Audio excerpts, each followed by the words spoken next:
OnePlus has revealed a bunch of key details of the OnePlus Ace 2V, including its processor, memory configurations, and display specifications.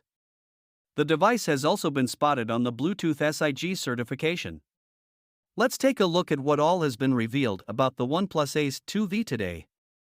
As seen in the promotional poster above, the OnePlus Ace 2V will feature a 6.74-inch 2K OLED panel with a 120Hz refresh rate, 1450 nits peak brightness, and HDR10 Plus certification.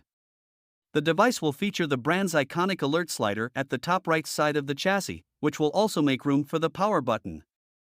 Furthermore, the OnePlus Ace 2V will house a centrally aligned single punch hole cutout for the selfie camera, which we assume could be a 16MP sensor.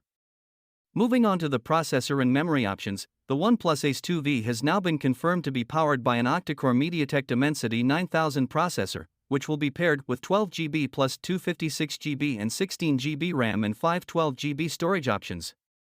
The device will have LPDDR5X RAM type and UFS 3.1 storage type. Furthermore, the promo poster depicting the memory options also showcases the device's top view, which has the device's microphone and, presumably, an IR blaster.